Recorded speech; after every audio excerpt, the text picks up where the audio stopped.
आज का जो हमारा टॉपिक है ये बहुत ज्यादा इंपॉर्टेंट होने वाला टॉपिक है, एक्यूट किडनी इंजरी। ठीक है बच्चों, तो जो इसकी टाइप्स होंगी, किस तरह हमने इसको ट्रीट करना है, क्या क्या इसके कॉजेज हो सकते हैं बच्चों। जो हम अक्सर कहते हैं ना कि मतलब कि 50-60 साल का मेल या फीमेल हुई तो उनके गुर्दे फेल अक्सर हो जाते हैं।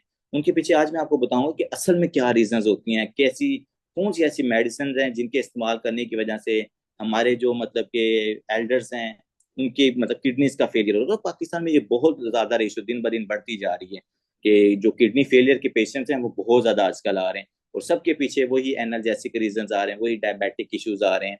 तो इंशाल्लाह ना आज अपने इसको ये वाला टॉपिक को अच्छे से कीजिएगा। इसको इंशाल्लाह मैंने डिटेल के अंदर एक्सप्लेन करने की काफी कोशिश करूंगा, क्योंकि मैंने बेसिक के अंदर इसकी जो जितनी भी बेसिक से रिलेटेड चीजें ना वहां पर की हुई हैं। तो इसकी क्लिनिकल की भी काफी सारी बातें हैं, तो इंशाल्लाह ना थोड़ा दोनों को मिक्स करके हम यहाँ पर इसको एक्सप्लेन करते हैं। सबसे पहले आते हैं लास्ट लेक्चर के अंदर हमने क्रॉनिक किडनी डिजीज पढ़ा था। ठीक है बच्चों, तो क्रॉनिक किडनी डिजीज के अंदर पढ़ा था सर कि अगर 3 महीने से ज्यादा का टाइम है और उस बंदे का जो GFR है वो पिछले कुछ 6 महीने से या 1 साल से वो 60 मतलब कि 60 से कम आ रहा है, 30 है, 40 है, 30 मतलब कि 20 है। GFR अगर उसका 3 महीने से ज्यादा 60 से कम आ रहा है, इसका मतलब था वो पेशेंट CKD का था। ठीक है, और आपको पता होगा CKD के पेशेंट हमारे पास अभी भी हॉस्पिटल में काफी ज्यादा होते हैं, मेडिकल की मेडिसिन की वार्ड्स के अंदर। उसकी पेशेंट के अंदर हम क्या देखा था कि CKD जो वाला पेशेंट होता है उसके अंदर क्या क्या सिम्टम हमें मतलब कि जनरली नजर आती है। उसमें मैंने आपको एक चीज बताई थी, आपने हाइपरफॉस्फेटेमिया याद रखना है, मेटाबॉलिक एसिडोसिस याद रखनी है, हाइपोकैल्सीमिया याद रखना है, नेफ्रोलिथियासिस याद रखनी है। वो अनीमिक CKD होगा, मतलब कि उस पेशेंट के अंदर अनीमिया होता है। और इंशाल्लाह आगे जाके आप देखोगे कि जो CKD के पेशेंट्स होते हैं इनको इपोइटिन लगाते हैं, इपोइटिन के इंजेक्शन लगाए जाते हैं। वो क्या होती है, वो रिथ्रोपोइटिन होती है जो आपकी किडनी प्रोड्यूस नहीं कर रही होती। तो अनीमिक CKD की जो पेशेंट्स होते हैं ना उनको इपोइटिन का इंजेक्शन लगाया जाता है। उसका रीजन क्या होता है, क्योंकि जो अरिथ्रोपोइटिन होती है जिसने आपकी किडनी से प्रोड्यूस होना होता है वो किडनी फेलियर हो जाता है। ठीक है, तो वो छोड़ा सा फिर हमने उसका ट्रीटमेंट भी किया था।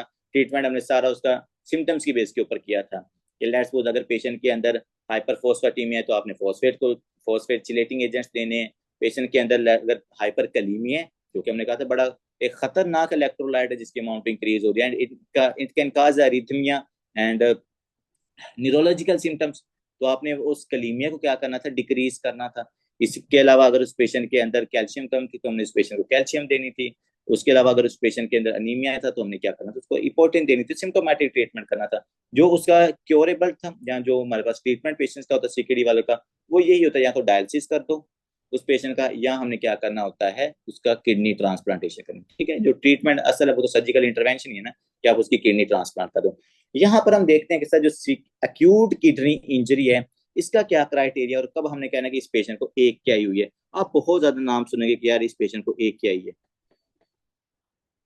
पहले इसको एक्यूट किडनी फेलियर भी लिखा जाता है, इसी कंडीशन को एक्यूट किडनी फेलियर भी लिखा जाता है, और इसी का जो आजकल नाम इस्तेमाल हो रहा है वो एक्यूट किडनी इंजरी या एक क्या आई हो रहा है। ठीक है, तो बच्चों एक्यूट किडनी इंजरी या एक क्या आई का क्राइटेरिया सबसे पहले क्या होता है हमारे पास है, actually actually kidney actually kidney failure symptoms. ये किडनी फेलियर वाली पेशेंट के अंदर सिम्टम्स आ रही हैं और क्या क्राइटेरिया एक्यूटली से आपने याद रखना है कि अगर उस पेशेंट के अंदर लेस देन 3 मंथ्स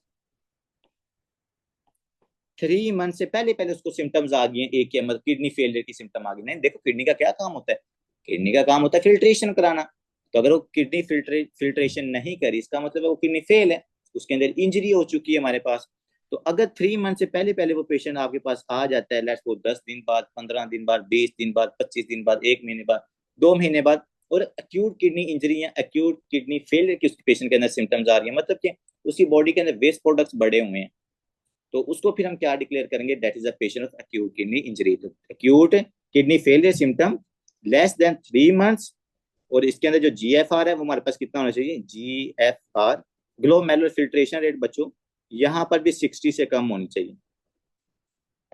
कि पिछले 10 दिन से, 15 दिन से, 20 दिन से, 1 महीने से उस पेशेंट की जो GFR है वो 60 से कम आ रही है, वो 15 आ रही है, वो 20 आ रही है, वो 30 आ रही है, वो 40 आ रही है, वो 50 आ रही है। अगर वो 60 से कम है तो बच्चे हम उसको अक्यूट किडनी फेलियर या फिर उस पेशेंट को हम क्रॉनिक किडनी फेलियर का पेशेंट डिक्लेयर कर देते। ठीक है, तो GFR less than 60 millimetre equivalent पर मिनट्स। ठीक है, ये चीज आपने यहाँ पर याद है। तो सर हमें पता कैसे चलेगा पेशेंट को एक्यूट किडनी इंजरी हुई है? तो वही बच्चों इस पेशेंट की बॉडी के अंदर जो वेस्ट प्रोडक्ट्स हैं, वो वेस्ट प्रोडक्ट्स क्या हो जाएंगे? इंक्रीज हो जाएंगे, किडनी प्रॉपरली फिल्टर नहीं कर रही। दूसरे पर क्या हो सकता है सर, इस पेशेंट का जो यूरिन है, यूरिन की प्रोडक्शन कम हो सकती है, तो यहाँ पर हम लिखते हैं डिक्रीज यूरिन प्रोडक्शन। ठीक है, जो अक्सर हमें पेशेंट के जो एक्यूट एक के पेशेंट होते हैं इनके अंदर हमें नजर आता है कि ब्लड सर्कुलेशन के अंदर वेस्ट प्रोडक्ट्स ज्यादा होंगे। कौन कौन से होते हैं वो सारी हम बातें करते हैं। और दूसरे नंबर जो यूरिन की प्रोडक्शन है वो कम हो रही है। देखो किडनी हमारे पास जब किडनी काम ही सही नहीं करी तो वो फिल्ट्रेशन भी नहीं करेगी। ठीक है, जब वो फिल्ट्रेशन प्रॉपरली नहीं करी तो आपके पास वो यूरिन कहाँ से बनाएगी? इसलिए एकेआई के अंदर आपको क्या चीज नजर आती है? ओलिगोयूरिया या डिक्रीज यूरिन प्रोडक्शन। नेक्स्ट आते हैं कि बच्चों जो एक्यूट किडनी इंजरी है इसकी हमारे पास होती है 3 types. Very very important these 3 types. और इंशाल्लाह इसको मैं बहुत ज्यादा इजी कर दूंगा इसकी टाइप्स को, जो काफी सारा कॉम्प्लिकेटेड लिखा गया। सबसे पहली बच्चों इसकी टाइप है प्री रीनल एकेआई, जो सबसे ज्यादा इंपॉर्टेंट है, प्री रीनल एकेआई। फिर हमारे पास है इंट्रिंसिक इंट्रिंसिक एकेआई। फिर बच्चों हमारे पास है पोस्ट रीनल एकेआई, पोस्ट रीनल एकेआई। तो ये हमारे पास ना देखें 3 चीजें हो सकती है कि सर या तो किडनी के अंदर कोई प्रॉब्लम नहीं है, किडनी के पीछे कहीं और प्रॉब्लम देखा हूं, जैसे लिखा है प्री रीनल। तो प्री रीनल का मतलब है कि किडनी के अंदर कोई प्रॉब्लम नहीं आई या किडनी को कोई इंजरी नहीं हुई, किडनी से पहले कोई ना कोई प्रॉब्लम आ रही है, उसकी वजह से इस पेशेंट के अंदर हमें एकेआई की सिम्टम्स नजर आती हैं। ठीक है, मैं अभी बताऊंगा अभी कि वो क्या क्या रीजन हो सकती हैं। इंट्रिंसिक एकेआई का मतलब होता है कि किडनी के अंदर कोई प्रॉब्लम है। यहाँ पर अगर मैं डायग्राम भी चले आपके लिए ड्रॉ कर लेता हूँ, ये बच्चों आपकी किडनी है और ये मेरे पास आ रही है आर्टरी। ठीक है, ये आर्टरी ब्लड लेके आ रही है और यहाँ से वेन जो है, वेन यहाँ से ब्लड लेके जा रही है। इसको मैं ए आर्टरी लिख देता हूँ, इसको मैं वेन लिख देता हूँ। देखो बच्चों अगर प्रॉब्लम होती है किडनी से पहले कहीं पर, मतलब इस ब्लड सर्कुलेशन के अंदर कोई प्रॉब्लम होती है, किडनी आपकी ठीक है, उसको हम कहेंगे कि प्री रीनल एकिया है। ठीक है दूसरे नंबर ये वाला सिनेरियो आ जाता है कि जब किडनी के अंदर कोई प्रॉब्लम हो, किडनी की कोई ना कोई डायरेक्टली कोई इंजरी हो रही हो, नेफ्रॉन आपकी डैमेज हो रही हो, उसको हम कहते हैं इंट्रिंसिक एकियाई या टाइप 2। ठीक है, फिर तीसरे नंबर पर आपके पास प्री मतलब किडनी से पहले भी कोई प्रॉब्लम नहीं है, किडनी के पास प्रॉपर जो ब्लड सर्कुलेशन है वो आ रही है, किडनी के अंदर भी कोई प्रॉब्लम नहीं है। ठीक है, किडनी के बाद जो हमारे पास किडनी से क्या निकलता है? यूरिटर। तो बच्चों अगर यूरिटर के अंदर कोई ऑब्स्ट्रक्शन आ जाए, यूरिनरी ब्लैडर में कोई ऑब्स्ट्रक्शन आ जाए, यूरिथ्रा के अंदर कोई ऑब्स्ट्रक्शन आ जाए, तो देखो ना इससे आगे जो आपका ब्लड वो यूरिन जो यहाँ से बना है किडनी से, वो यूरेटर के अंदर नहीं जाएगा क्योंकि वहां पर फिल्ट्रेशन, वहां पर ऑब्स्ट्रक्शन है। वो आपके पास क्रिस्टल की ऑब्स्ट्रक्शन हो सकती है, वो किडनी स्टोन की ऑब्स्ट्रक्शन हो सकती है, वो किसी ट्यूमर की ऑब्स्ट्रक्शन हो सकती है। तो बच्चों जब यहाँ पर ऑब्स्ट्रक्शन होगी तो यूरिन आपका क्या करेगा? बैक शंट करेगा। इससे रिलेटेड हम बच्चों के अंदर एक बड़ा इंपॉर्टेंट सिंड्रोम पढ़ते हैं, रिफ्लेक्स पढ़ते हैं, जिसको वेजिको यूरिटेरल रिफ्लेक्स कहा जाता है, यूरिटेरिक रिफ्लेक्स कहा जाता है। ठीक है, उसमें यही होता है कि यूरिनरी ब्लैडर या यूरेटर से जो यूरिन होता है ना वो बैक शंट कर लेता है किडनी की तरफ। जब यहाँ से किडनी की तरफ ये बैक शंट करेगा तो ये क्या करेगा? आपके पास जो रीनल पेल्विसेस हैं, जो कैलसिस हैं, मेजर कैलसिस, जो आपकी इस किडनी के पार्ट्स होते हैं, मेजर कैलेक्स, माइनर कैलेक्स हो गया, नेफ्रॉन्स होगी, तो यूरिन के बैक शंट की वजह से वो क्या हो जाते हैं? डैमेज हो जाते हैं। जब वो बैक शंट से डैमेज होते हैं तो पेशेंट के अंदर में एक क्या एक की सिम्टम्स आते हैं। ठीक है बच्चों, तो सबसे पहले तो आपने ये 3 टाइप्स इसकी याद रखनी है। अब इन तीनों टाइप्स को मैं एक एक करके क्या करूंगा? एक्सप्लेन करूंगा। तो सबसे पहले जिस टाइप को हम एक्सप्लेन करेंगे that is a pre renal AKI. बच्चों प्री रीनल एकियाई से आपको क्या याद रखना? 2-3 चीजें कि यहाँ पर जो किडनी होगी वो ठीक होगी, मतलब किडनी के अंदर कोई प्रॉब्लम नहीं है, किडनी नॉर्मल होती है इस कंडीशन के अंदर। प्रॉब्लम क्या है? Before kidney, before kidney blood circulation, कि सर किडनी से पहले जो किडनी की तरफ ब्लड सर्कुलेशन आ रही है ना, उस सर्कुलेशन के अंदर कोई ना कोई प्रॉब्लम है। ठीक है, तो यहाँ पर आपने किडनी का कोई कसूर नहीं है, आप उस किडनी की तरफ जो ब्लड है वही कम भेज रहे हो। मैंने आपको एक चीज बताई हुई ना कि आपके जो 2 ऑर्गन्स हैं या जो 2 आपके टिश्यूज हैं, they are very sensitive to the blood. अगर आप थोड़ी देर के लिए भी उनकी ब्लड की सर्कुलेशन को बच्चों कम करते हो, they started to necrotic, they started to compromise. जैसे कि एक मैंने आपको रेटिना बताया हुआ है जो आइस के अंदर प्रेजेंट होता है, कि अगर आप उसका थोड़ी देर के लिए भी ब्लड सर्कुलेशन उसकी रोक दो तो आपके रेटिना डैमेज होना शुरू हो जाता है। यहाँ मेरे पास ब्लड सर्कुलेशन में फ्री रेडिकल्स हैं, तो वो फ्री रेडिकल्स क्या करते हैं, अगर सबसे पहले जाएंगे तो वो मेरे रेटिना को डैमेज करेंगे, क्योंकि my retina is very sensitive. दूसरे नंबर जो बच्चों आपकी नेफ्रॉन्स होती है ना किडनी की, they are also very sensitive. अगर हम थोड़ी देर के लिए जो ब्लड की सर्कुलेशन है किडनी की तरफ वो रोक दें, या हम किडनी की तरफ कोई टॉक्सिन को भेज दें, या किडनी की तरफ हम कोई ऐसी ड्रग को भेज दें जो आपके उन नेफ्रॉन्स को जाके डैमेज कर दें, तो इसकी वजह से फिर क्या होगा बच्चों, इन टॉक्सिन्स की तरफ से या ब्लड सर्कुलेशन को रोकने से आपकी किडनी क्या होती है, डैमेज होती है। इसलिए ये वाला टॉपिक हमारे पास काफी ज्यादा इंपॉर्टेंट है। अब आप सोच रहे होंगे कि सर पता नहीं प्री रीनल का क्या मतलब है, कि सर बार बार कह रहे हैं किडनी में कोई प्रॉब्लम नहीं है, किडनी से पहले कोई ना कोई प्रॉब्लम होगी। तो बच्चों पहली बात तो आपने याद रखनी है, वो प्रॉब्लम ये है कि जो आपकी किडनी की परफ्यूजन है ना, डिक्रीज रीनल परफ्यूजन, कि बच्चों आपकी किडनी को कम ब्लड मिलता है, decrease renal perfusion, that cause acute kidney injury symptoms. कि देखो मैंने आपको बताया हुआ कि जो भी आपका टिश्यू है, जो भी आपका ऑर्गन है, हर किसी को जिंदा रहने के लिए किसकी जरूरत होती है, ब्लड की जरूरत होती है। अब जब आपकी किडनी की जो अपनी नेफ्रॉन्स हैं, किडनी के जो अपने पैरेन्काइमा है, जो किडनी बजाते खुद है, देखो एक तो वो फिल्ट्रेशन कर रही है, दूसरे नंबर उसके अपने सेल्स को भी तो बच्चों ऑक्सीजन चाहिए होती है ना, उसके अपने सेल्स को भी तो ब्लड चाहिए होता है ना, उसके अपने सेल्स को भी तो न्यूट्रिशन चाहिए होती है ना। तो अगर आप किडनी की तरफ कम ब्लड भेजोगे, whatever the reason, I will explain a lot of factors that can decrease the renal perfusion, that can decrease the blood flow towards the kidney, and that can cause the pre-renal AKI। तो हर condition के अंदर यही होगा कि आपकी kidney की तरफ जो ब्लड है ना वो बच्चों कम जाता है। इसलिए हम इसको कहते हैं किडनी में कोई प्रॉब्लम नहीं है, किडनी की तरफ जो ब्लड था वो ब्लड ही कम आ रहा है। That is called the pre-renal AKI, decrease renal perfusion। अब आप सर ये भी बता रहे हैं कि जो मेरी किडनी है उसको जो उसकी परफ्यूजन कम हो रही है, उसकी तरफ ब्लड कम आ रहा है, तो बच्चों उसके क्या क्या रीजन हो सकते हैं। तो मैंने आपको एक चीज बताई हुई है कि ब्लड फ्लो आपने कम करना है। जितने भी कंडीशन ब्लड फ्लो को कम करेंगी वो तमाम AKI काज करवा सकती हैं। उसमें सबसे पहले आते हैं बच्चों हाइपोवोलीमिया।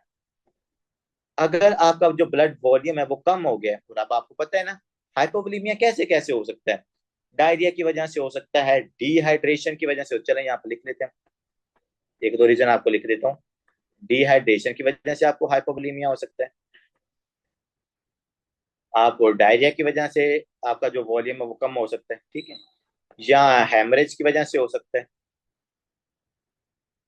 तो देखो किसी पेशेंट का जब डिहाइड्रेशन होगी या डायरिया होगा या हेमरेज होगा तो उसका ब्लड वॉल्यूम कम होगा। बच्चों जब ब्लड वॉल्यूम कम होगा उसकी किडनी की तरफ ब्लड कम जाएगा, जब किडनी की तरफ ब्लड कम जाएगा तो उसके क्या होगा, सेल की नेक्रोसिस होना शुरू हो जाएगी। जब किडनी के सेल की नेक्रोसिस होगी तो उसकी वजह से पेशेंट के अंदर हमें एक्यूट किडनी इंजरी वाली सिम्टम नजर आएंगी। वेस्ट प्रोडक्ट्स को हम बॉडी से बाहर नहीं निकाल पाएंगे, और वहां से जिन इलेक्ट्रोलाइट्स की एब्जॉर्प्शन करवानी थी आपने, सोडियम की या कैल्शियम की, वो एब्जॉर्प्शन भी अब किडनी नहीं कर पाए। ठीक है बच्चों, तो हाइपोवोलीमिया आपने मेनली आपने याद रखना है। आपने अक्सर नोटिस किया होगा कि जो लोग मतलब कि डिहाइड्रेटेड रहते हैं ना, या इस तरह के एरियाज के अंदर रहते हैं जहां पर तो पानी की इतनी ज्यादा अवेलेबिलिटी नहीं है, तो आपको उन लोगों के अंदर ना ये किडनी फेलियर वाले सिम्टम बहुत ज्यादा कॉमनली नजर आते हैं, क्योंकि उनकी जो रीनल परफ्यूजन है या जो किडनी को ब्लड मिल रहा होता है बच्चे वो कम मिलता है, ठीक है, उसकी वजह से किडनी की इंजरी हो जाती है। एक हो गया हाइपोवोलीमिया, और हाइपोवोलीमिया के मैंने आपको रीजन भी बता दी।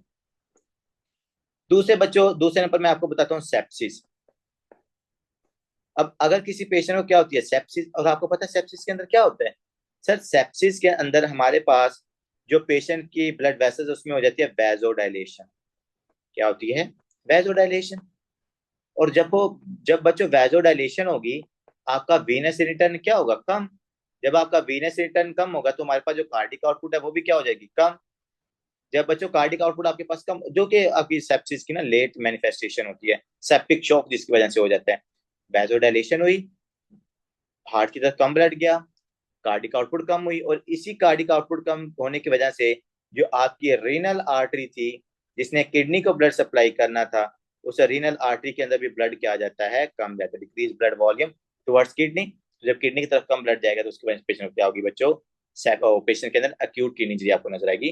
तो सेप्सिस की वजह से भी ये एक हो सकती है। तीसरे नंबर बच्चों हम देखते हैं कि अगर किसी पेशेंट के अंदर ना लेट्स सपोज होता है हिपैटोरीनल सिंड्रोम, ये बड़ा इंपॉर्टेंट है, इससे रिलेटेड एमसीक्यूज भी काफी सारे कल मैं देख रहा था। हिपैटोरीनल सिंड्रोम,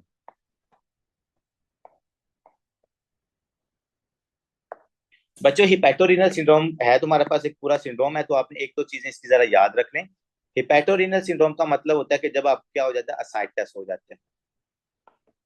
पता है ना, जब आपको पेशेंट के अंदर लीवर सिरोसिस हुई, उसकी वजह से आपका पोर्टल हाइपरटेंशन हुई, और पोर्टल हाइपरटेंशन की वजह से आपको क्या हो जाता है, असाइटस हो जाता है। अब जब बच्चों आपको असाइटस होता है तो उसकी वजह से क्या होता है, जो देखो ना, आपके पास अगर ये लीवर है, ये इसकी तरफ जा रही है पोर्टल वेन। अब ये लीवर की तो नेक्रोसिस है, तो ये पोर्टल वेन से यहाँ पे ब्लड नहीं जाएगा, तो आपकी इस पोर्टल वेन में क्या हो जाएगी, डायलेशन, क्योंकि यहाँ पे ब्लड डिपॉजिट हो रहा है ना, जो आगे नहीं जा रहा। जब यहाँ पर डायलेशन होगी तो यहाँ पे आपका जो ब्लड है वो लीक आउट होना शुरू हो जाएगा। जब यहाँ पर वैजो डायलेशन की वजह से ब्लड लीक आउट होगा, तो उसकी वजह से जो टोटल ब्लड सर्कुलेशन के जो आपकी सर्कुलेशन के अंदर ब्लड है ना बच्चों, वो कम हो जाता है। जब सर्कुलेशन में ब्लड कम होगा, किडनी की तरफ ब्लड कम जाएगा, and it can cause the AKI। ठीक है बच्चों, तो हिपैटोरीनल सिंड्रोम मतलब कि लीवर सिरोसिस की वजह से या असाइटिस की वजह से, चूंकि ब्लड वहां पर ब्लड सर्कुलेशन से निकल चुका है, तो मेरा अब किडनी की तरफ जो ब्लड आ रहा है बच्चों वो कम होता है, so it can cause the acute kidney injury. ठीक है, इसके अलावा कुछ और रीजन भी आपने लिख लें। अगर किसी पेशेंट के अंदर रीनल आर्टरी स्टेनोसिस है, रीनल आर्टरी स्टेनोसिस है, तो ये तो सिंपल सी बात है ना बच्चों, देखो अगर मेरे पास ये जो रीनल आर्टरी है इसकी स्टेनोसिस हो जाए, तो आपकी किडनी की तरफ कम ब्लड जाएगा। जब किडनी की तरफ कम ब्लड जाएगा तो उसके सेल की क्या होना शुरू हो जाएगी, necrosis, that is called acute kidney injury. तो एक आपने याद रखनी है, रीनल आर्टरी स्टेनोसिस। इसके अलावा बच्चों जो सबसे इंपॉर्टेंट आपने बात याद रखनी है, that is the NSAIDs intake. जो हम बात बात के ऊपर आइबोप्रोफन नेप्रोक्सिन का इंटेक कर रहे होते हैं, एस्प्रिन ले रहे होते हैं, दीज आर कॉल्ड एनसिड्स। और बच्चों ये एनसिड्स आपकी क्या करती हैं, किडनी को बहुत बहुत ज्यादा इंजर करती हैं। अब देखो बच्चों करती कैसे हैं, ये जो मेरी रीनल आर्टरी है इससे आगे निकलते हैं एफरंट आर्टरियोल्स। उन एफरंट आर्टरियोल्स को वैसोडाइलेट कौन करता है, आपके प्रोस्टाग्लैंडिन्स। जब आप किसी पेशेंट को एंसिड्स देते हो, जैसे कि एस्प्रिन दे दिए या आइबोप्रोफन दे दी या नेप्रोक्सिन दे दी, ये एंसिड्स क्या करेंगे, प्रोस्टाग्लैंडिन्स को डिक्रीज कर देती हैं। जब प्रोस्टाग्लैंडिन्स डिक्रीज हो जाएंगे ना, तो हमारे पास जो एफरंट आर्टरियोल की वैसोडाइलेशन थी ना वो कम हो जाएगी। जब इसकी वैसोडाइलेशन कम होगी तो क्या ज्यादा हो जाएगी, वैसो कंस्ट्रिक्शन। तो जब आपके एफरंट आर्टरियोल या रीनल आर्टरी की वैसो कंस्ट्रिक्शन ज्यादा हो जाएगी, तो आपकी रीनल या किडनी की जो परफ्यूजन है वो कम है। जब किडनी की परफ्यूजन कम होगी तो it can cause the acute kidney injury. तो ये बात आपने यहाँ पर याद रखनी है। इसके अलावा बच्चों देखो, अगर कोई पेशेंट मेरे पास है हार्ट फेलियर का, क्या है पेशेंट, हार्ट फेलियर वाले पेशेंट की भी क्या होती है, कार्डिक आउटपुट कम होती है। तो जब हार्ट फेलियर वाले पेशेंट की कार्डिक आउटपुट कम होगी तो उसकी वजह से आपकी जो किडनी है उसको भी ब्लड कम मिलेगा। जब किडनी को ब्लड कम मिलेगा, it can lead towards the acute kidney injury. तो ये चीजें आपको क्या रखनी है, यहाँ पर याद रखनी है। नेक्स्ट आते के साथ जो पेशेंट हमारे पास एक्यूट किडनी इंजरी वाला जो पेशेंट है, इसके अंदर सिम्टम्स कैसी कैसी हमें देखने को नजर आती है। ठीक है, पहली बात तो चूंकि अगर आप नोटिस करो ना, तो तमाम कंडीशंस के अंदर जो आपका वॉल्यूम है ना वो कम हो रहा है, चाहे वो हेमरेज है, डिहाइड्रेशन है, असाइटस है, तमाम फैक्टर्स के अंदर जो आपका ब्लड वॉल्यूम है ना वो कम हो रहा है ऑलमोस्ट सबके अंदर। ठीक है, जब ब्लड वॉल्यूम कम होता है तो बच्चे आपका जो ब्लड प्रेशर है वो भी क्या होता है, कम होता है। ब्लड वॉल्यूम कम होने की वजह से पेशेंट का जो ब्लड प्रेशर है वो यहाँ पर हमें कम मिलेगा।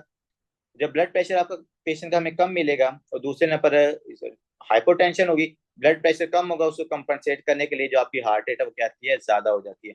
तो एक बात हमेशा याद रखिएगा, जो एक्यूट किडनी इंजरी वाले पेशेंट्स होते हैं ना, जो प्री रीनल AKI होती हैं, इनके अंदर हमें अक्सर डिक्रीज बीपी, हाइपरटेंशन, ओ सॉरी डिक्रीज बीपी और आपको टैकीकार्डिया नजर आता है।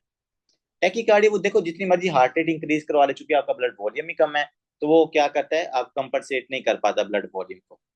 तो हमेशा याद रखना, जब भी आपको आपका वॉल्यूम कम होता है ना, अगर आप मेरी इस बात से सेटिस्फाइड नहीं हो या इत्तेफाक नहीं कर रहे, तो आप देख भी सकते हैं कि हाइपोवोलीमिया की वजह से पेशेंट को जो उसका बीपी ड्रॉप या टैकीकार्डिया होता है या नहीं होता है। आपने क्या करना है, अब जितनी गर्मी चल रही है, 3-4 घंटे आपने पानी नहीं पीना। After 3 to 4 hours you will notice that कि आपकी हार्ट रेट इंक्रीज हुई होगी, आपका बीपी ड्रॉप हुआ होगा। बीपी तो आपका ड्रॉप है क्योंकि भाई ब्लड वॉल्यूम आपका कम हो गया है ना, स्वेटिंग की वजह से ब्लड वॉल्यूम आप लॉस कर चुके हैं, तो उसकी वजह से आपका बीपी ड्रॉप हो रहा है। उसको कंपनसेट करने के लिए आपका हार्ट रेट क्या करता है, वो कंट्रैक्टिलिटी को इंक्रीज करवाता है, जिसकी वजह से आपको टैकीकार्डिया नजर आता है। तो इस पेशेंट के अंदर अगर हाइपोवोलीमिया हो रहा है ना, तो इस पेशेंट के अंदर हमें डिक्रीज ब्लड प्रेशर और टैकीकार्डिया नजर आता है। ठीक है बच्चों, इसके अलावा सर हमें जो वेस्ट प्रोडक्ट्स हैं वो वेस्ट प्रोडक्ट्स हमें इंक्रीज नजर आएंगे। वेस्ट प्रोडक्ट्स, उन वेस्ट प्रोडक्ट्स के अंदर क्या आपको इंक्रीज नजर आएगा, आपको इस पेशेंट का ब्लड यूरिया नाइट्रोजन एंड जो क्रेटिनिन है ये आपको इंक्रीज नजर आएगी। ठीक है, दूसरे नंबर आपकी किडनी क्या निकालती होती है, फॉस्फेट को बाहर निकालेगी। यहाँ पर इंजरी हो गई है तो इस पेशेंट के अंदर फॉस्फेट बाहर नहीं निकलेगी, तो हमें क्या नजर आएगा, हाइपर फॉस्फेटीमिया। लेकिन एक बात मेरी साथ ये भी याद रखिएगा कि ये जो मैं आपको सिम्टम लिखवा रहा हूँ ये इतनी जल्दी पेशेंट के अंदर नहीं आती होती। समझो कि ये लास्ट पे जाकर पेशेंट के अंदर ये वाली सिम्टम आना शुरू हो जाती है, स्टार्ट के अंदर ये सिम्टम्स हमें नजर नहीं आती। मोस्ट ऑफ द केसेस के अंदर जो एक्यूट प्री रीनल एकिया के पेशेंट्स होते हैं वो हमें एसिम्प्टोमेटिक भी नजर आते हैं। लेकिन जब ज्यादा देर तक उनके अंदर एक्यूट किडनी इंजरी रहती है ना, तो फिर हमें ये सारी सिम्टम नजर आती है।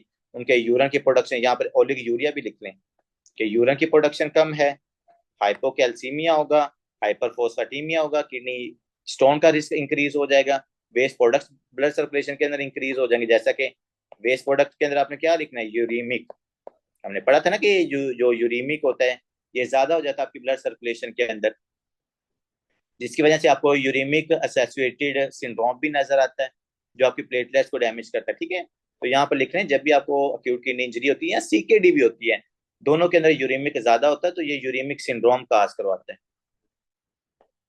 जहां जहां पे ये यूरिया इकट्ठा होगा वहां पर, जैसे कि restrictive cardiomyopathy, restrictive lung disease, ये तमाम ये काज करवा सकता है। इस इवन तो इस पेशेंट के अंदर आपको ब्लीडिंग वगैरह भी नजर आती है, वो रीजन उसका ये होता है जब यूरीमिया ज्यादा होता है ना तो ये प्लेटलेट्स को डैमेज करता है। जब आपके प्लेटलेट्स कम होंगे तो हमें उस पेशेंट के अंदर क्या नजर आएगा बच्चों, ब्लीडिंग नजर आती है, ब्रूजेस नजर आते हैं। ये मैंने सीकेडी वाले पेशेंट की स्किन के ऊपर देखे भी थे कि उसके एब्डोमेन के ऊपर ना ब्रूजेस बने हुए थे, उसकी आर्म्स के ऊपर ब्रूजेस बने हुए थे। उसका रीजन क्या था कि जो उस किडनी इंजरी की वजह से या क्रोनिक किडनी डिजीज की वजह से यूरीमिया जो है ना वो बॉडी से नहीं निकल रहा, और जब वो ब्लड सर्कुलेशन में ज्यादा होगा तो वो प्लेटलेट्स को डैमेज करते हैं। जब आपके प्लेटलेट्स डैमेज हो गए तो पेशेंट के अंदर क्या हो जाती है, प्लेटलेट्स का क्या काम है, क्लॉटिंग करवाना, तो अब क्लॉटिंग नहीं होगी, ब्लड सर्कुलेशन से जो ब्लड है वो थिन होके निकलना शुरू हो जाएगा, तो अब पेशेंट के अंदर आपको ब्रूजिंग या रेडनेस उसकी नजर आती है। अब बच्चों अब लैब फाइंडिंग्स हमने देखने के सर जो एक एक पेशेंट है इसके अंदर हमें क्या क्या लैब फाइंडिंग्स नजर आती हैं, तो ये आपने याद रखना है। यहाँ पर सबसे पहले इस पेशेंट के अंदर बच्चों हमें नजर आता है 20/1, मतलब कि जो ब्लड यूरिया नाइट्रोजन और जो क्रेटिनिन की रेशियो है ये आपको ज्यादा नजर आती है। याद रखिएगा इस पेशेंट के अंदर चूंकि डायरेक्टली किडनी आपकी डैमेज नहीं हो रही होती, सिर्फ किडनी की तरफ जो ब्लड का फ्लो है वो कम जाता है। तो स्टार्ट के अंदर जो इस पेशेंट की किडनी है ना वो किडनी प्रॉपरली काम कर रही होती है, क्योंकि वो किडनी के अंदर तो कोई डायरेक्ट इंजरी नहीं ना हुई, सिर्फ मसला ये कि आपकी किडनी की तरफ ब्लड कम जा रहा है। जब किडनी की तरफ ब्लड कम जाएगी वो फिल्टर भी कम करेगी, समझ रहे हैं, क्योंकि ब्लड ही कम जा रहा है। लेकिन किडनी आपके पास ठीक होती है, जब ज्यादा देर तक ब्लड नहीं ना जाता फिर पेशेंट आपकी जो किडनी होती है बच्चों वो किडनी भी डैमेज होना शुरू हो जाती है। लेकिन हम देखते हैं स्टार्ट वाली सिम्टम्स, क्योंकि अगर हम इसकी वो आगे वाली सिम्टम देखेंगे ना तो वो इंट्रेंसिक एक के अंदर आ जाते हैं। यहाँ पर हमने देखना है सर किडनी फिल्टर ठीक कर रही है लेकिन आप किडनी को ब्लड कम दे रहे हो, कि क्या कर रहे हो आप, किडनी को ब्लड कम दे रहे हो, इस वजह से ओलिग यूरिया आपको क्यों नजर आ रहा है, यूरिन की प्रोडक्शन क्यों कम नजर आ रही है। देखो किडनी तो ठीक काम करती है, किडनी की तरफ जो आप ब्लड भेज रहे हो बच्चों वो ब्लड कम होता है, उसी वजह से जो रीनल की परफ्यूजन है वो कम हो रही है। ना आपके पास ब्लड फिल्टर होगा प्रॉपरली क्योंकि ब्लड कम भेज रहे हो, और दूसरे नंबर पर जो किडनी को ब्लड आप किडनी के सेल्स के जो ब्लड दे रहे हो वो भी कम है, तो किडनी के सेल्स की भी नेक्रोसिस होना शुरू हो जाती है। ठीक है, तो ब्लड यूरिया नाइट्रोजन और क्रेटिनिन की आपने जो रेशियो है ये 20/1 से ज्यादा होती है प्री रीनल एकिया के अंदर, क्योंकि यहाँ पर किडनी खुद जो बजाते खुद होती है वो काम ठीक कर रही होती है। आगे बच्चों जो हम देखते हैं वो है सोडियम की कितनी फिल्ट्रेशन होती है। बच्चों यहाँ पर जो सोडियम आपके यूरिन के अंदर जाती है ना वो कम जाती है, यूरिन के अंदर जो सोडियम जाती है वो <1 जाती है। उसका रीजन क्या होता है, क्योंकि आपकी किडनी ना सोडियम की रीअब्जॉर्प्शन करवा लेती है, क्योंकि यहाँ पर जो डायरेक्टली किडनी है ना वो किडनी डैमेज नहीं हो रही होती, सिर्फ किडनी की तरफ ब्लड कम जा रहा होता है। तो यहाँ पर आपने याद रखना है कि जो सोडियम की फिल्ट्रेशन एक्सक्रीशन रेट है वो <1 होगी, क्योंकि जो ज्यादा सोडियम होती है ना वो आपकी किडनी रीअब्जॉर्ब कर लेती है। आप उसको ब्लड कम दे रहे हो, लेकिन वो ब्लड कम में से जितने वेस्ट प्रोडक्ट्स निकल रहे हैं या जितने इलेक्ट्रोलाइट्स निकले वो उनकी मैक्सिमम रीअब्जॉर्प्शन करवा लेती है।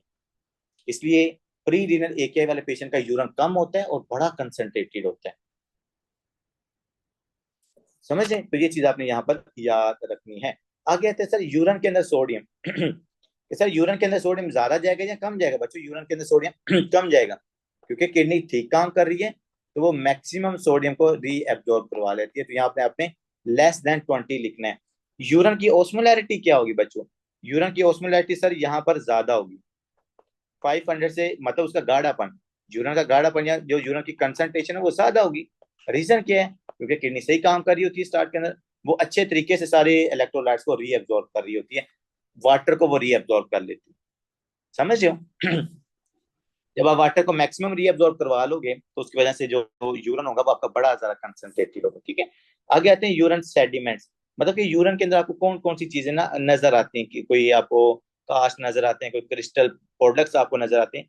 तो बच्चों प्री रीनल एकेआई के अंदर कहा जाता है कि यहाँ पर आपको नजर आते हैं हायालिन कास्ट। अब ये जो हायालिन कास्ट होते हैं ना, ये हायालिन कास्ट आपको क्यों नजर आ रहे हैं? Because of the urine concentration, कि जो यूरिन आपका बहुत ज्यादा कंसंट्रेटेड है और उसके अंदर काफी सारे जो वेस्ट प्रोडक्ट्स हैं वो उसके अंदर प्रेजेंट है, और वो क्या कर रहे थे बच्चे, वहां पर कास्ट बना लेते हैं जिसको हम हाइलिन कास्ट कहते हैं। और ये पूछा जाता है हाइलिन कास्ट आपको एक क्या है कि किस सिम्टम किस टाइप के अंदर नजर आता है, तो ये टाइप 1 के अंदर नजर आता है। ठीक है, अब आगे आते हैं कि सर इसका ट्रीटमेंट क्या है। तो बच्चों एक्यूट किडनी इंजरी का सबसे पहले तो आपने अंडरलाइन कास्ट को ठीक कर देना। यहाँ पर आपने करना है अंडरलाइन कास्ट को आपने ठीक करना है। अंडरलाइन कास्ट क्या है? हार्ट फेलियर है उसको ठीक करो, किडनी की परफ्यूजन ठीक हो जाएगी, सेप्सिस है उसको ठीक करो, हेमरेज है, ब्लड वॉल्यूम कम है, वो सारे फैक्टर आप ठीक करो। अगर आप अंडरलाइन काज को ठीक करोगे तो एक ही हमारे पास रिवर्ट कर सकती है, अगर उसकी किडनी डैमेज ना हुई हो। ठीक है, तो पहले आपने अंडरलाइन काज को ठीक करना है। अब अगर किसी पेशेंट के अंदर आपको ये वाली सिम्टम नजर आए जो मैं आपको लिखवाने लगा, AEIOU, बच्चों ये वाला जो निमोनिक है ना, ये काफी ज्यादा फेमस निमोनिक है, AEIOU वाला ना। ये निमोनिक हमारे पास क्या आपको बताता है कि किस बंदे की आपने डायलिसिस करनी है, किस बंदे की आपने डायलिसिस नहीं करनी होती। ठीक है, सबसे पहले तो बच्चों अगर आपको पेशेंट के अंदर एसिडोसिस नजर आती है और वो किडनी इंजरी की वजह से, क्योंकि आप आरएफटी वगैरह भी तो करवाते हो ना इस पेशेंट के अंदर, तो अगर आपको ये वाली फाइंडिंग्स नजर आती हैं जो मैंने पूरा आपको सारी लिखवा दी हैं, आपको उसके जीएफआर कम नजर आ रहा है जो हमने सबसे पहले देखा, आरएफटी के अंदर आप जीएफआर ही तो देख रही होती है, जीएफआर 60 से कम है, 20 दिन के अंदर सिम्टम आ रही हैं, यूरिन के अंदर सोडियम कम जा रहा है, सर्कुलेशन में सोडियम ज्यादा है, यूरिन की जो कंसंट्रेशन है वो ज्यादा है, यूरिन के अंदर हाइलिन कास्ट नजर आ रहे हैं। इसके अलावा अगर आपको एसिडोसिस नजर आती है या उस पेशेंट के अंदर इलेक्ट्रोलाइट डिस्टर्बेंस नजर आती है। अब इलेक्ट्रोलाइट डिस्टर्बेंस का क्या मतलब? हाइपरकलीमिया होगा पेशेंट के अंदर, हाइपोकैल्सीमिया होगा उस पेशेंट के अंदर। ठीक है, तो इलेक्ट्रोलाइट डिस्टर्बेंस अगर नजर आएगी, दूसरा फैक्टर ये आपने याद रखना है। तीसरे नंबर बच्चों इंजेक्शंस, कि वो पेशेंट आपके पास क्या कर रहा है, वो एंसिड्स वगैरह का इंटेक कर रहा है या ड्रग्स ले रहा है। यहाँ पे मैं लिखता हूँ एंसिड्स, यहाँ क्या इसको कहते हैं, एंसिड्स हो गया, इसके अलावा ये जो अल्कोहल वाली होती है एथेनॉल मैथेनॉल हो गया। जो पेशेंट्स के अंदर किडनी की प्रॉब्लम्स हैं और साथ वो एंसिड या एथेनॉल का ले रहा है, ठीक है, और उसने उसकी मजबूरी उसने लेना ही लेना है, तो अब उन पेशेंट के अंदर भी आपने क्या करना होता है, डायलिसिस करना होता है। अभी मैं आपको पहले 5 फैक्टर्स लिखवा लूँ। चौथे नंबर बच्चों अगर किसी पेशेंट के अंदर आपको ओवर फ्लूइड नजर आ रहा है, क्या नजर आता है? ओवरलोड फ्लूइड, मतलब फ्लूइड ज्यादा है, किडनी आपकी फिल्टर ही नहीं करी प्रॉपरली, ये फैक्टर आपने याद रखना। लास्ट पे यूरीमिक सिंड्रोम, और यूरीमिक सिंड्रोम मैं आपको ऑलरेडी ही क्या कर चुका हूँ, बता चुका हूँ कि जिन पेशेंट के अंदर रिस्ट्रिक्टिव कार्डियोमायोपैथी, रिस्ट्रिक्टिव लंग, ये वाली सिम्टम नजर आएंगे। बच्चों ये वाला निमोनिक याद रखिएगा, सारी जिंदगी काम देगा। किन पेशेंट्स को मैंने डायलिसिस के ऊपर डालना है? पहली बात तो ये कि किडनी फेलियर वाली सिम्टम उन पेशेंट्स के अंदर आ रही है, जीएफआर कम आ रहा है, आरएफटी आपने करवा ली है। इसके अलावा अगर मेटाबॉलिक एसिडोसिस नजर आ रही है, इलेक्ट्रोलाइट डिस्टर्बेंस अगर नजर आता है, पेशेंट एंसिड्स वगैरह ले रहे हैं, पेशेंट की बॉडी के अंदर अगर फ्लूइड ज्यादा हो गया, मतलब एडीमा वगैरह हो गया, या यूरीमिक सिंड्रोम है, मतलब यूरिया जो उसकी ब्लड सर्कुलेशन में ना वो ज्यादा है, तो इन पेशेंट्स को हम डायलिसिस के ऊपर डालते हैं। डायलिसिस के ऊपर डाल लोगे, मेटाबॉलिक एसिडोसिस ठीक हो जाएगी, इलेक्ट्रोलाइट्स नॉर्मल हो जाएंगे, जो हमारे पास एथानॉल मैथानॉल है उसको सर्कुलेशन से निकाल दोगे।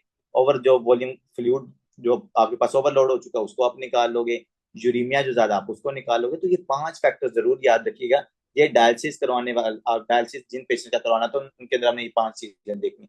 अगर एक एक की वजह से ये आपको 5 चीजें नजर आएंगी तो आप इस पेशेंट का क्या करोगे, आपने इसको डायलिसिस के ऊपर डाल देना, ठीक है। अगर नहीं तो फिर आप इसको क्या करोगे, सपोर्टिव ट्रीटमेंट दोगे। जिस चीज की कमी है वो आपने दे देनी है, जिस चीज की ज्यादती है वो आपने इस पेशेंट से निकाल देनी, ठीक है। इसमें कमी मेनली क्या होती है, प्री रीनल एकिया के अंदर मोस्ट ऑफ द केसेस के अंदर हम इनको फ्लूइड्स देते होते हैं।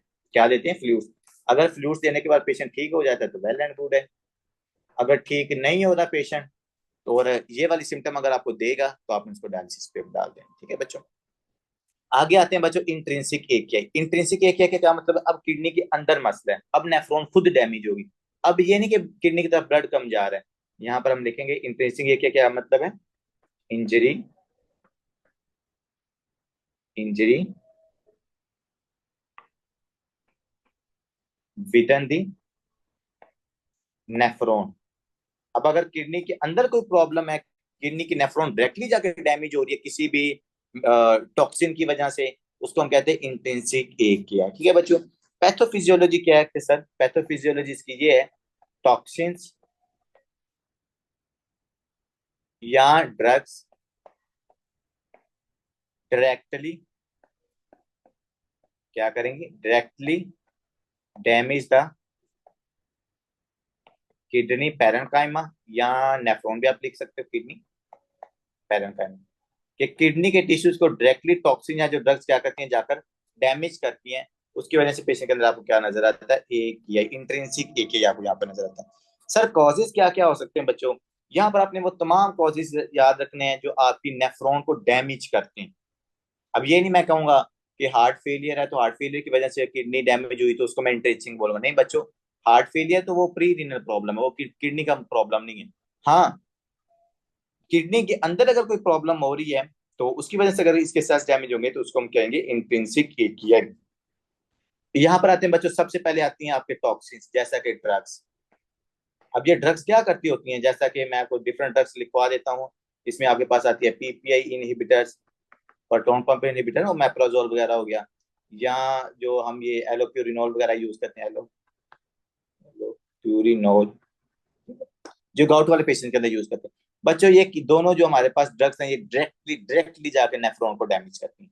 जब नेफ्रॉन डैमेज हो जाएगी तो अभी ये क्या करेगी, ना ये रीअब्सॉर्ब करेगी ना ये किसी चीज को सक्रिएट करेगी, ठीक है। तो पहली आपने चीज यहाँ पर याद रखनी है ड्रग्स के बारे में। आगे आते हैं बच्चों कि सर ड्रग्स के अलावा भी कोई रीजन होता है, तो द आंसर इज यस, कि अगर किसी पेशेंट के अंदर होती है रैप्डोमायोलाइसिस, रैप्डोमायोलाइसिस। अब देखो बच्चों रैप्डोमायोलाइसिस से क्या मतलब होता है, मैंने आपको उसकी एग्जांपल भी उस दिन दी थी कि अगर आपके मसल्स की ब्रेक डाउन हो रही हो, और मसल की जब ब्रेक डाउन होती है तो वहां से क्या निकलती है, मायोग्लोबिन। और ये जो मायोग्लोबिन प्रोटीन है ये आपकी किडनी के लिए क्या है, ये किडनी के सेल्स को जाके डायरेक्टली डैमेज करती है। इसलिए अक्सर जो प्रिजनर्स होते हैं उनके अंदर हमें किडनी फेलियर नजर आती है, क्योंकि उनको मार पड़ती है, पिटाई होती है, मसल बॉडी के टूटते हैं, मायोग्लोबिन निकलती है, वो क्या करती है जाकर किडनी को डैमेज करती है, किडनी के अंदर एक्यूट किडनी फेलियर काज करवा देती है, ठीक है बच्चों। सर इसके अलावा इम्बोलिक डिजीज।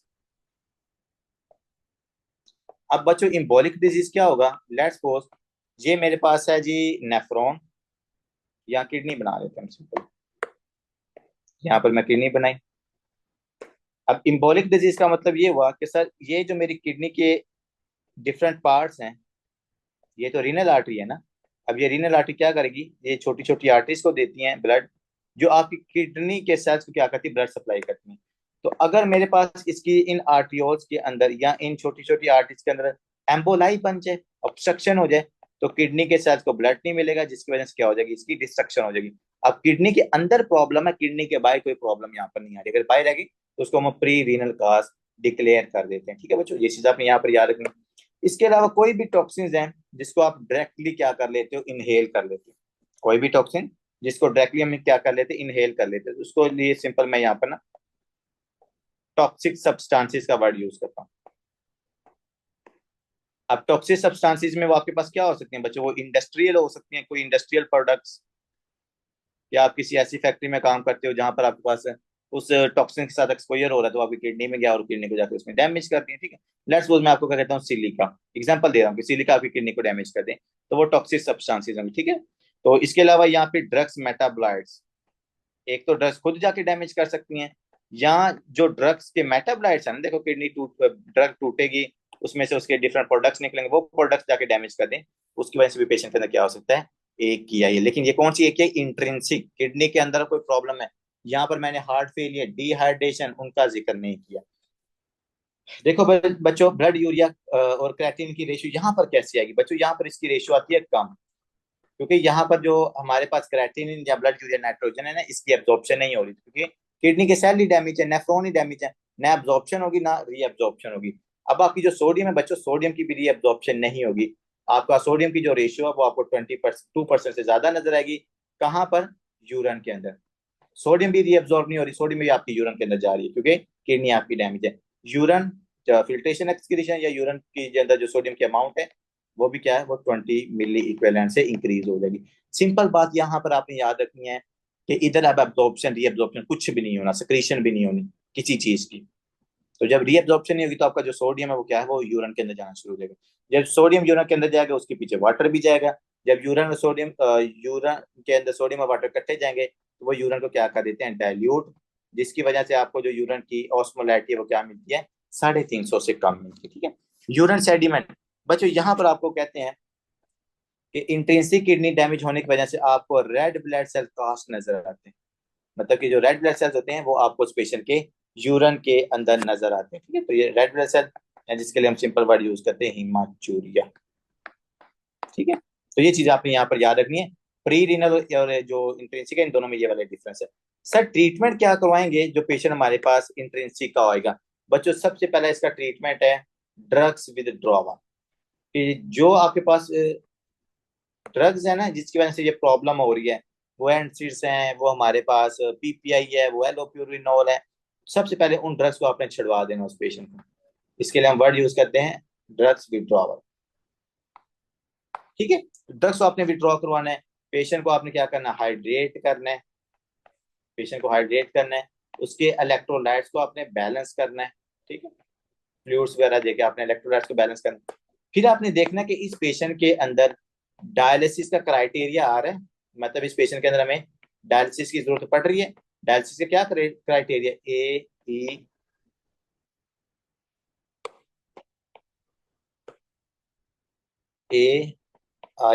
AIEOU, अगर इनमें से कोई भी क्राइटेरिया फुलफिल्ड हो रहा हो तो आपने उस पेशेंट का क्या कर देना बच्चों, डायलिसिस के ऊपर आपने उस पेशेंट को डाल देना। ठीक है, बाकी देखो हमेशा अंडरलाइन काज को देखा जाता है, अंडरलाइन सिम्टम्स को देखा जाता है कि क्या सिम्टम आ रही है, किसकी चीज की ज्यादती हो रही है, किसकी कमी हो रही है, तो उस हिसाब से फिर हम उस पेशेंट को क्या करते हैं, ट्रीटमेंट देते होते हैं। तो अगर आपको डायलिसिस की जरूरत है तो आपने ये वाला क्राइटेरिया उसके अंदर जरूर देखना। ठीक है बच्चों, हमारे पास जो तीसरी ऑप्शन रह गई थी पोस्ट रीनल एकेआई, जो सबसे ज्यादा इजी है, इसके अंदर कोई ज्यादा मसला नहीं है।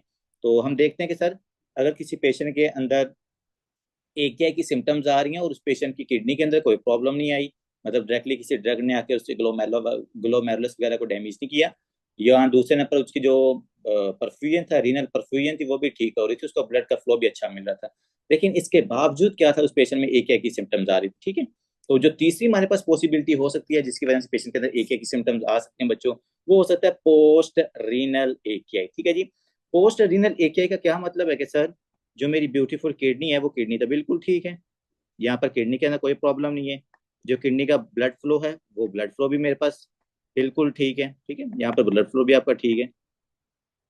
अब जो मेन चीज है बच्चों, वो मेन चीज यहाँ पर ये है कि ना किडनी के ब्लड फ्लो का कोई मसला है, ना ही किडनी के अंदर कोई मसला है।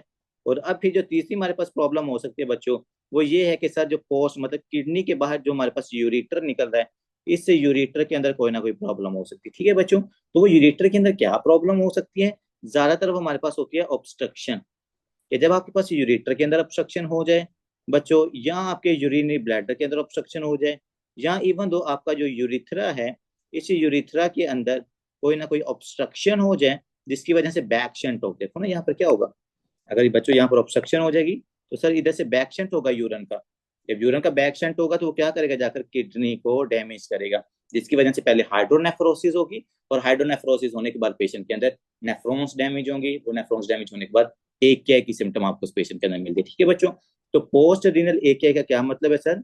द AKI सिम्टम्स, यहाँ पर हम लिखते हैं AKI symptoms, AKI symptoms appear due to urinary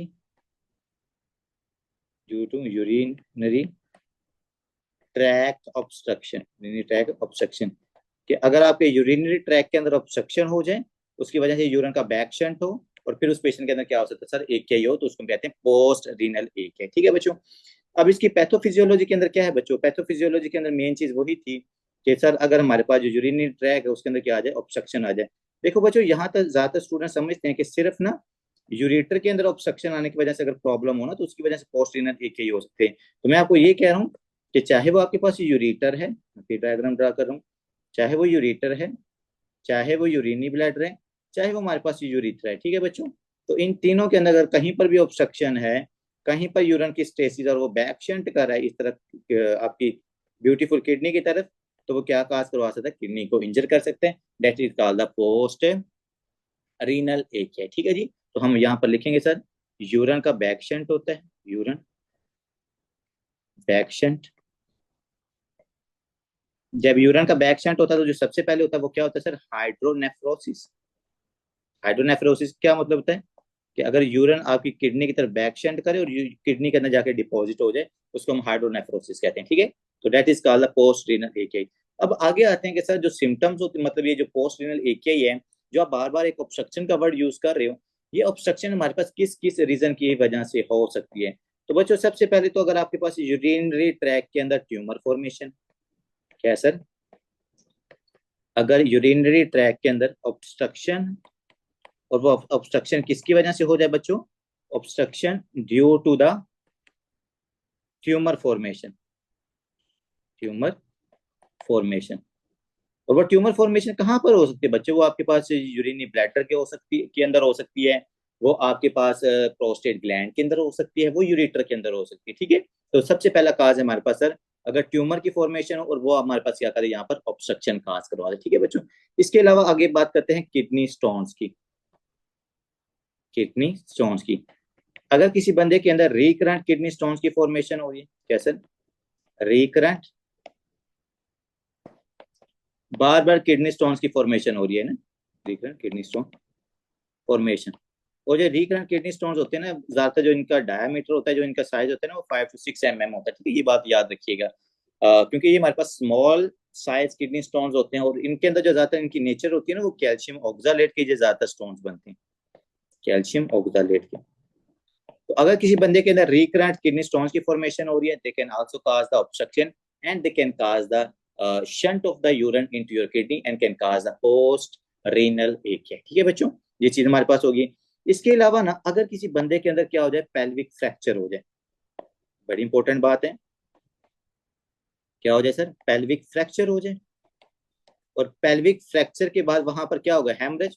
fracture टूट रही है ना, तुम्हारे पास ब्लड वेसल्स भी डैमेज होंगी। बच्चों जब ब्लड वेसल्स डैमेज होंगी तो उनसे ब्लड निकलेगा, और पेरिटोनियली वो जो ब्लड है वो यहाँ पर आके क्या होगा? डिपॉजिट है।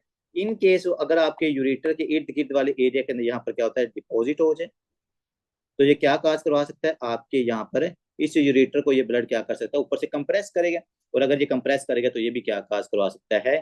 Post renal AKI। ठीक है बच्चों, ये चीज आपने यहाँ पर याद रखनी है। इसके अलावा ना एक बहुत इंपॉर्टेंट MCQs था, जो यूवर्ल्ड का भी MCQs है, और आपकी आई थिंक वो बुक ने भी लिखा हुआ था, that is related with the antiviral medications. कि एक हमारे पास पेशेंट आता है अपर रिस्पिरेटरी ट्रैक इन्फेक्शन के साथ, अपर रिस्पिरेटरी ट्रैक इन्फेक्शन। ठीक है, और वो इन्फेक्शन कौन सा था बच्चे? उसको वायरल इन्फेक्शन था। जब उसको वायरल इन्फेक्शन होता है तो हम ज्यादातर कौन सी मेडिसिन यूज करते हैं सर? हम यूज करते हैं ए साइक्लोवीर। ए साइक्लोवीर का बहुत बड़ा ये फंड है बच्चों। ये जो ए साइक्लोवीर ड्रग है ना, ये ए साइक्लोवीर की जो एक्सक्रीशन होती है ना, वो आपकी किडनी से होती है। देखो ना, हमने उसको यूटिलाइज किया, मेटाबॉलिज्म हुआ, तो उसके मेटाबोलाइट्स से वो किडनी के जरिए एक्सक्रीट होते हैं। बट इसके ए साइक्लोवीर के जो मेटाबोलाइट्स होते हैं ना, उनकी क्या होती है? आपस में अफिनिटी बहुत ज्यादा होती है। इसके जो मेटाबोलाइट्स हैं, वो मेटाबोलाइट्स वो मेटाबोलाइट्स क्या करेंगे, आपस में उनकी एफिनिटी होती है, तो they started to form different types of the crystals.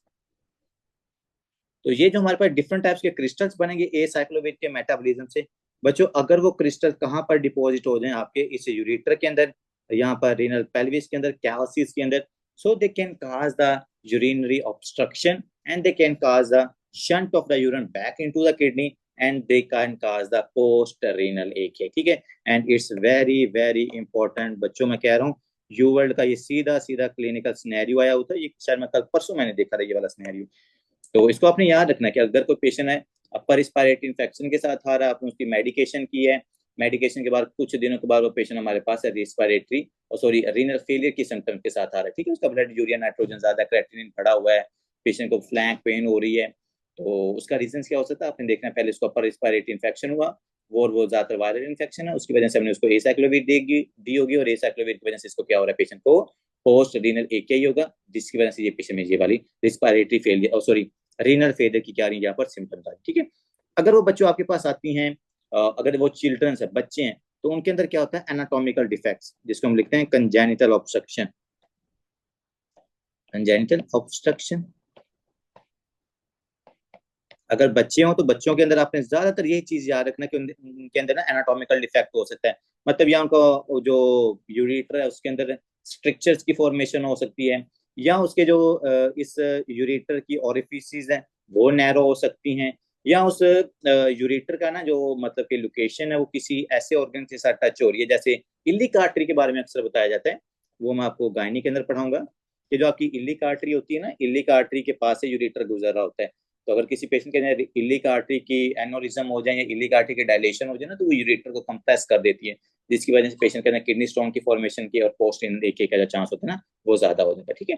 इसके अलावा जो बच्चे होते हैं ना, बच्चों के अंदर एक बड़ी कॉमन सी डिजीज होती है, उसको हम कहते हैं वेजिको यूरिटेरिक रिफ्लेक्स, ठीक है, वेजिको यूरिटेरिक रिफ्लेक्स कहा जाता है, और वो एनाटॉमिकल डिफेक्ट की वजह से होता है, जो उनका यूरेटर का नीचे वाली ओरिफिस होती है ना, जिसमें यूरिनी ब्लैडर के अंदर ओपन होना होता है, वो ओरिफिस की ओपनिंग जो होती है ना वो ज्यादा फ्लैट होती है, जैसे हमने वो पढ़ा था ना कि ट्रेकिया से जो राइट ब्रोंका है वो थोड़ा सा हॉरिजॉन्टल होता है, सॉरी वर्टिकल होता है, तो इसलिए से जो भी चीज आती है वो आसानी से राइट लंग्स में चली जाती है। तो इसी तरह इस पेशेंट के अंदर डिफेक्ट इस तरह होता है कि अगर ये मेरे पास देखो ये यूरेटर लगा है ना, तो इसका यूरेटर इस तरह लग जाता है, अब ये ज्यादा क्या है, ये हॉरिजॉन्टल है ना, तो यहाँ से रिफ्लेक्शन के जो यूरिन का रिफ्लेक्स है ना वो बार बार यूरिनी ब्लैडर से यूरेटर में जा रहा होता है, तो इस शंट की वजह से भी पेशेंट के अंदर पोस्ट रीनल एकियाई हो सकती है, ठीक है बच्चों, तो ये चीज आपने यहाँ पर क्या रखनी है, याद रखनी है। नेक्स्ट बात करते हैं सर, इस पेशेंट के अंदर सिम्टम्स किस तरह के आ सकते हैं, क्लिनिकल फाइंडिंग्स आपने क्या याद रखनी है, तो उसमें सबसे पहले हमारे पास क्या है, फ्लैंक पेन आपने याद रखनी, जो आपको किडनी फ्लैंक पेन इस पेशेंट के अंदर होगी। उसके अलावा इस पेशेंट के अंदर आपको हिमैटूरिया नजर आ सकता है, ठीक है, हिमाचूरिया में इस पेशेंट के अंदर जिनके अंदर यूरेटर के अंदर ऑब्स्ट्रक्शन होती है ना, जैसे अगर वो किडनी स्टोन भी है या किसी और वजह से भी ऑब्स्ट्रक्शन हो रही है, इवन तो मिलिग्नेंसी की वजह से भी आपको हिमाचूरिया होता है, ठीक है, तो ये आपने क्या रखना है, फ्लैंक पेन हो सकती है, हिमाचूरिया हो सकता है, पेशेंट के अंदर ओलिग यूरिया कि जो उसके यूरिन की फॉर्मेशन है ना उसको कम यूरिन आ रहा होगा, ये ज्यादातर ओलिग यूरिया की डिफाइन किया जाता है 400 से कम होगा, ठीक है, if I am not wrong, अगर ये 400 से कम हो तो उसको हम ओलिग यूरिया कहते हैं, आई थिंक अगर 100 से कम हो तो उसको एन यूरिया कहा जाता है, ठीक है, तो ये देख लीजिएगा, ये ऐसे कुछ इनकी जो है ना क्वांटिटेटिव जो मैय सब बताई जाती है, तो ओलिग यूरिया आई थिंक 400 या 500 से कम 24 घंटों के अंदर ना, तो उसको हम ओलिग यूरिया कहते हैं, तो इस पेशेंट के अंदर आपको ओलिग यूरिया नजर आएगा, ठीक है बच्चों। सर इसके अलावा कोई और भी सिम्टम्स हो सकती हैं, पेन हो सकती है, हिमाचूरिया, ओलिगोयूरिया, फिर वो डिपेंड करेगा कि उस पेशेंट के अंदर मतलब कि कैंसर की वजह से अगर होगा, जैसे ट्यूमर की फॉर्मेशन हो तो उसके अंदर आपको वेट लॉस नजर आएगा, वेट लॉस आपको नजर आ सकता है, पेशेंट के अंदर हमें डिसयूरिया नजर आ सकता है, डिसयूरिया का मतलब होता है पेन ड्यूरिंग यूरिनेशन, ठीक है, तो ये सिम्टम भी आपको नजर आ सकते हैं, पेन क्यों हो रही है कि जब वो यूरिन पास करते हैं ना तो ऑब्स्ट्रक्शन से, तो वो ऑब्स्ट्रक्शन के पास से जब गुजर रहा होता है तो ऑब्स्ट्रक्शन की वजह से उस पेशेंट के अंदर क्या हो रही थी, पेन होती है, तो ये डिसयूरिया आपने यहाँ पर याद रखना है, that is a clinical findings that you can see in the patient of the post renal AKI. इसके अलावा हमने कुछ पैरामीटर्स देखे थे उस दिन, जैसे ब्लड यूरिया नाइट्रोजन और क्रेटिनिन की रेशो, जो मैंने आपको प्री रीनल में बताया था कि वो ज्यादा होती है, जो इंट्रेंसिक एकियाई होती है उसमें कम होती है, तो वो यहाँ पर जो पोस्ट रीनल एकियाई होते हैं ना वो सारी जो वैल्यूज होती हैं वो यहाँ पर वैरी करती हैं, यूरिन की ऑस्मोलैरिटी, यूरिन की sodium fraction, excretion of sodium या बीजू एंड क्रेटिनिन की जो रेशियो थी वो वैरी करती है, मतलब स्टार्ट के अंदर वो आप लिख लें, अगर आपने लिखनी है, स्टार्ट के अंदर वो जो तमाम वैल्यूज होती है ना, वो प्री रीनल वाली होती हैं, प्री रीनल एकेआई वाली होती हैं, ठीक है, जिसमें बीजू एंड क्रेटिनिन की रेशो 20 से ज्यादा 20 से ज्यादा जा रही होती है, फ्रैक्शन एक्सक्रीशन ऑफ सोडियम वो 1% से कम हो रही होती है। तो स्टार्ट के अंदर प्री रीनल एकेआई की सिम्टम्स आती हैं, वो फाइंडिंग्स जो होती हैं, और लेटर स्टेजेस के अंदर वो इंट्रिंसिक एकेआई वाली सिम्टम्स आती है, ठीक है, तो वो आपने वो याद रखना है यहाँ पर। अब आगे आते हैं सर, ट्रीटमेंट हमने इस पेशेंट का कैसे करना है बच्चों। सबसे पहले आपने देखना है उसका अंडरलाइन काज को ठीक करना है। क्या करना है? अंडरलाइन काज को आपने यहाँ पर ठीक करना है, ठीक है। अंडरलाइन काज के अंदर क्या है सर, अगर तो वो ट्यूमर की फॉर्मेशन है तो आपने क्या करना है, उसको ट्यूमर को रिमूव करना है, ठीक है। अगर वहां पर किडनी स्टोन है तो आप क्या करोगे जी? किडनी स्टोन का ट्रीटमेंट कोई मुझे बताना चाहेगा? लिथोट्रिप्सी। मैडम जो भी बंदा आएगा अपने ड्रग्स उसको लिटा के उसकी लिथोट्रिप्सी करवा देनी है? हाइड्रेशन। पूरा प्रोटोकॉल से बताया ना कि आप उसको कैसे मैनेज करोगे, क्योंकि ये तो बड़े कॉमन से दो पेशेंट तरह होते हैं जो आपके। सर, दो तरह के ट्रीटमेंट होते हैं ना, एक मेडिकल और एक सर्जिकल। मेडिकल में ठीक है। सबसे पहले उसकी हाइड्रेशन कराते हैं, मतलब और साथ एनाल्जेसिक्स अगर पेन है उसको। ठीक है, फिर सर्जरी कब करनी?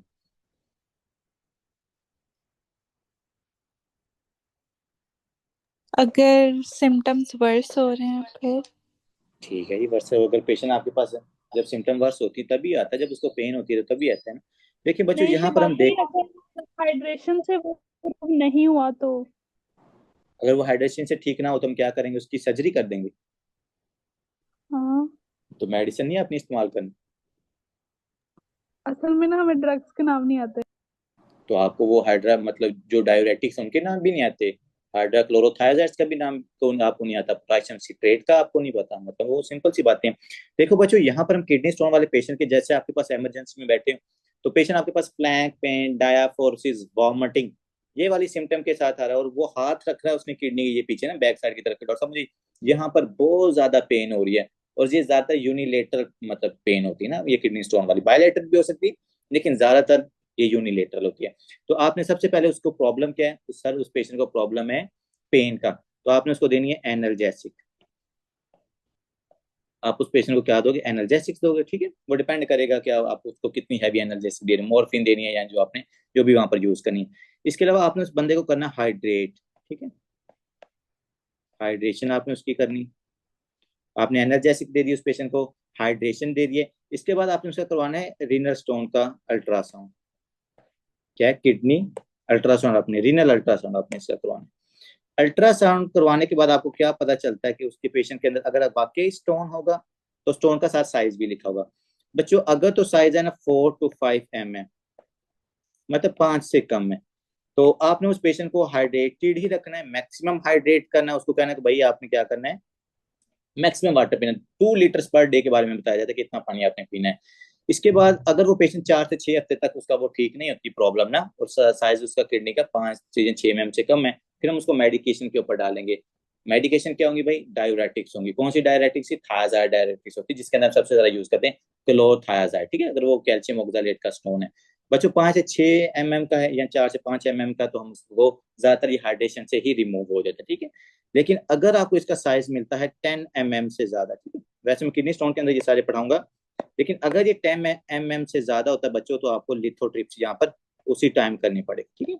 मतलब पेशेंट को स्टेबल करके हम उसको लिथोट्रिप्सी की तरफ ले जाते हैं, क्योंकि ये किडनी का साइज बहुत बड़ा है, किडनी स्टोन का साइज बहुत बड़ा है, ये उससे हाइड्रेशन वगैरह से नहीं निकलता होता, ठीक है। तो 10 mm से ज्यादा हो तो हम लिथोट्रिप्सी की एक इंडिकेशन, और भी काफी सारी इंडिकेशन है, लेकिन ये महाराज का टॉपिक नहीं, तो आपको थोड़ा सा जनरल इसके बारे में पता होना चाहिए। तो आपने क्या करना है इस पेशेंट के अंदर, पोस्ट एके वाले पेशेंट के अंदर सर, हमने उसके अंडरलाइन काज को ठीक करना है, ठीक है, जो भी उसका अंडरलाइन काज, वो ट्यूमर है, वो किडनी स्टोन है, जो भी आपने उसको क्या करना है, रिमूव करना है, ठीक है। अगर इस पेशेंट के अंदर आ रही है रीनल फेलियर की सिम्टम्स, रीनल फेलियर का क्या मतलब है सर? हाइपरकलीमिया, हाइपरफोस्फाटीमिया, हाइपोनाइट्रीमिया, उसके अंदर यूरीमिया ज्यादा हो रहा है, अगर रीनल फेलियर की सिम्टम आ रही हैं, और जिसके लिए हमने क्या पढ़ा था, हाँ जी, रीनल फेलियर की सिम्टम है, तो हम इस पेशेंट का क्या करेंगे? डायलिसिस। और डायलिसिस की इंडिकेशंस क्या है? मैंने आपको निमोनिक लिखवाया था, हाँ जी बताएं, what is the indications of the dialysis?